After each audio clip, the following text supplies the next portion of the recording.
The second week, and the second week has now come to an end. We're going to get a quick interview with Voyboy and NyJacky from Curse. Guys, coming out with your second win, doing pretty well in that matchup. So from week one to now, what has changed in the Curse mentality to kind of bring out the wins here? I mean, we only won one game this week. We had a tough loss against Vulcan, who have now beaten us twice. But I honestly think that, as you can see, we still have the potential to play very strong. We've had some rough games. I mean, for loyal Curse fans, it's a bit tough to see us from going from the #1 team in the first split to just winning everything and just having a bit of a fall from grace. But we're really, truly trying our hardest to get back to where we know we can play. We know we're good players. We know we can be a really good team. It's not for a lack of trying or not lack of it's not like we don't want it. We're trying very hard, and we just have some communication issues, a bit of inexperience, a bit of wet feet, I guess, at the start. But I really think that with enough time, we'll be able to reach that level that we want to be at. And hopefully by the end of this split, I really think we can compete at the international stage. And we all really want to go to Worlds, just as any LCS team does. But I really think we can do it. So we're shooting for it really hard. Right on. In not a new trend we've been seeing, but Team Solo Mid using the kind of global comp today, you guys using it, a wheelhouse strategy for both of you and TSM. Why, bring these strats back? Is it just the comfort level? I mean, we've practiced with this comp a lot. It's an age-old comp, Cardless, Shen Nocturne, global pressure. You can snowball your bot lane. All of them are very safe lanes. Cardless can just free farm mid. Shen does pretty well against 2v1s, 1v1s. He can do fine in any matchup. So it's just something that we've practiced with. We knew we could pull it out, and we knew we could take home a win. So that's what we tried for, and we got it. Right on. So Jacky, being the mid laner, having Saint usually in your lane quite a bit, how is the 3.8 patch affecting you guys in that role? The champions we used to play got nerfed a lot, like Elise and Kha'Zix. And so we just trying to figure out which champions is the best for us right now. And then we just think, okay, Jacky never roams, so we just pick Kha'Zix and just farm, just wait to press the R and kill everyone. And that's what happened last game. And Blitz hooked me 2 times. I'm like, well, that's best for me. I flash in, going deeper. I'm like, okay, I'm ready to die. So kind of just going back to what worked. If it's not broke, don't fix it. Coming out on top with that.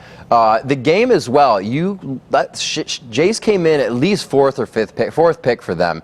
You had kind of a not so good time, Nien versus Jace, during your scrims we saw online, some of the Reddit videos and whatnot. And has that been kind of a thing? People can pick Jace now, and you can kind of just bring Shen to the composition and not have to worry about it? It really depends. Every time I actually play that matchup, it started off as a 2v1, and when things start off in 2v1, a lot can happen before the champions even get to face each other. So for example, in the situations you referenced, the 2v1 went bad for us, and it went a little bit better for them, so that gave them an advantage. But here, they dove me and it actually went 1-for-1 with Lee Sin dying and losing both of his buffs. So that's actually a really good thing for us, because we were able to continue exerting pressure on their bot lane. Jace actually died for free to our 2v1, and we traded 1-for-1 top lane, and their jungler, who had double buffs, died, which releases pressure all across the map. Whereas we were able to hold our turret with Nocturne. I was able to get back up there, and there was actually a point where I was sort of exerting pressure back onto their bot lane, and they had to back. And once I got my Giant Spell and Jace came top, I was just able to free farm against him and even pick up a solo kill when he tried to cancel my ultimate. And if my ult went off, it would have been better for our bot lane, but him trading his life for that, I think he overstayed a little bit, but it was a very noble effort. So hats off to Kiwi Kid. All right, 2 more questions for you guys. Just kind of get an overall feel of what it's like to be an LCS player for the viewers and whatnot, and how you guys interpret things from game to game. When you're watching games, how often or how plausible is it for you guys to say, that was a great strat, let's actually tweak that and use it in our next game? Just like that instant of watching the LCS match and you guys play next. Yeah, actually you can learn a lot of stuff by just watching other teams play. You can learn their weakness and what's they good at. Then you just talk about it. The whole team's like, wow, that's a good idea. Let's do that next time. Let's try to scrim.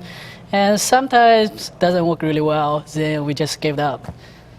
And last question for you guys. We saw in the video for either of you to answer, obviously, Comp said that with Edward being quiet and also Steve saying that you guys kind of allow people to grow in their own role. How are you not resolving that, but working towards that bot lane being a little more having communication with the team?